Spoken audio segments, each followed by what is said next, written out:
How to earn money online for students. I've got 5 kids. Some of them are looking for work now and have asked me what they can do to earn money online.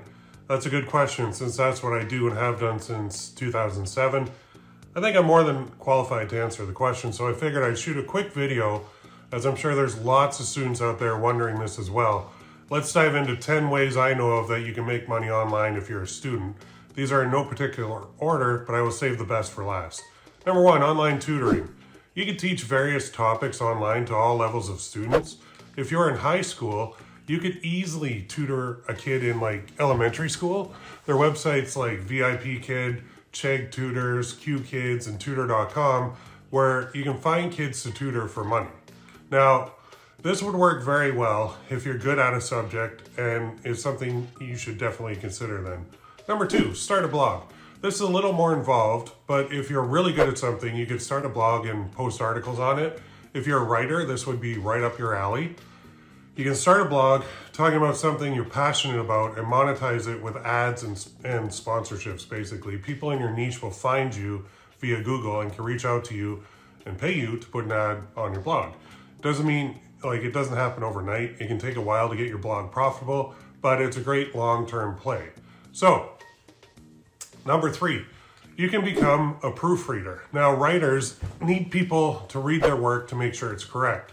There are sites out there that you can connect with these writers. Places like Fiverr, Freelancer, and Upwork are good places to start. The average pay for a proofreader is about $23 per hour. That's decent money for helping people proofread their work. Number 4, I don't really like this one, but I'm going to put it in here because I know a lot of people do. It's doing online surveys. Now, I admit, like, this is not my favorite route, but to each his or her own. This involves getting paid for your opinion from market research firms. So companies need data from various demographics to hone like their products and their marketing. They want to figure out like the best message to use. Sorry, I'm having trouble with my chair here. You can find like places that will pay you online like Swagbucks, Survey Junkie, Pinecone, weird name, but it's called Pinecone Research and more. Like I said though, this is not my favorite way as there can be some scammy companies out there, so just be careful. So number 5 is become a social media manager. Now, if you're a student, like my kids, you pretty much live on a lot of social media sites right now. And there are companies that need your help as they're run by guys and gals with gray hair like me, and they'll pay you to manage their social media for them. This works very well when you approach local businesses and offer to run their Facebook or Snapchat or Twitter or TikTok accounts for them, with the goal, of course, of getting them more business. So old people don't really know how to get people to watch, and pay can be anywhere from $20 to $40 per hour. This is a good route to take, especially if you're on all those apps anyway, you might as well. All right, number 6 is something called data entry. And this is probably, honestly, the most boring way for a student to make money online, but it does exist. So you can go to places like Clickworker, FlexJobs, and Upwork, of course, or Fiverr, and you can find these jobs. Now, Upwork and Fiverr, you can find a lot of jobs in a lot of different areas, and you can make a lot of money doing that. You're still like trading your time for money, but it's good. I mean, it'll get you going, it'll put some money in your pocket. So you definitely need to be able to type when you're doing data entry because that's all you'll be doing all day. But they can pay anywhere from like $10 to $15 per hour. So that's not too shabby. It's not an exciting way to go, but it will pay the bills for you if you do enough volume. Number 7 is a freelance writer. Now, here's where you can make anywhere from $50 to $500 plus per article as an online freelance writer. Back a while ago, I actually hired a lady on, I think it was Upwork, and I got her to write an ebook for me. And it was about a 78-page ebook. And I think I paid her like $200. But for her, that was a lot of money. And for me, it saved me like 3 or 4 days of work if I had to put together that ebook by myself. So it's a nice trade-off. It's something that you can do if you can write, if you can do a little bit of research, you can do this.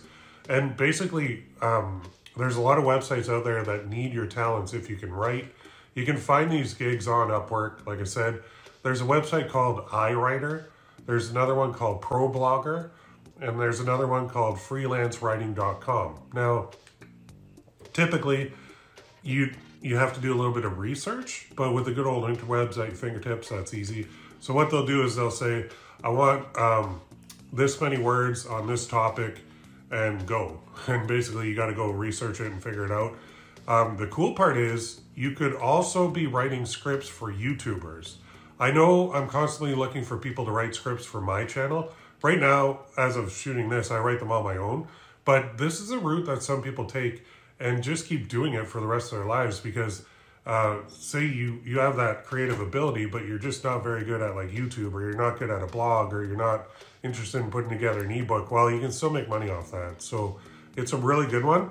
It's definitely one you should consider, which leads me to number 8. Well, not really. It's not really tied together, but become a virtual assistant. So a virtual assistant is just that. You work virtually, but handle whatever the boss needs. So one prime example is a Shopify store hiring someone to do their customer service for them. If you find a big Shopify store online, email them and ask them if they need some help with customer service. Now, pay can be anywhere between $15 to $25 per hour, depending on what you're doing and how good you are at it. So think of that as answering emails, answering the phone if they have a phone number. A lot of stores do, and in fact, if a store doesn't have a phone number, it's probably not going to convert as well as one that does. And it typically also involves responding to customer service emails, and there'll be a lot of them. And the store owner doesn't want to do those. So you could spend a lot of your day just responding to customer service emails. It's usually like, where's my order and stuff like that. This is a great way to get your feet wet too if you have plans to open your own online store in the future, which leads me right into number 9. So number 9 is to start a Shopify store. Now, starting an online store can lead to the most amount of money out of any of these ways to make money online by far. The first thing you're probably wondering is, what will you sell? That's where print on demand comes in. With print on demand, your own Shopify store, you can sell things like hoodies, tees, mugs, message cards, and necklaces without buying any inventory up front. All you really need is an image file, and you can create that on places like Photoshop, Photopea, Canva. They're all places that you can do image files super easy, and there's a lot of tutorials on them. If you need any help with that, let me know too. So you can create a listing on your store using apps from print-on-demand companies, and that's basically what the buyer sees, but nothing is made until the order is taken. So it's a wicked business model that can make you a ton of money online. And like I said, if you need help with this route, this is what I do daily, so hit me up. Shopify and print-on-demand are a powerful combination, which kind of leads me to number 10. So number 9 and 10 are my 2 favorites, which is open an Etsy shop. So Etsy is huge. It's growing and can also be used with print on demand now. It used to be Etsy was only reserved for handmade products. So you had to like be crafty or artsy or something like that, and then you could list it on your Etsy shop and you can make a lot of money that way. But now they allowed print on demand companies to come in, and so you can use a print on demand company to print, pack, and ship your product, and then the print on demand company will update Etsy automatically with the tracking number for the customer, so that it's all seamless. And all you're really doing is like listing things on your shop, and then you're responding to customer service issues like, you know, where's my product, all that crap. But it is a powerful 1-2 punch that cannot be beat. The reason that I suggest Etsy is that you can tap into their customers to sell your products. That means you don't have to run any ads to get sales, and it's a great way to sell print-on-demand products online. There's stores making millions doing this, and you can too if you want. Now, I have a few Etsy shops and love that I don't have to buy any ads to get sales because their customer base is so big.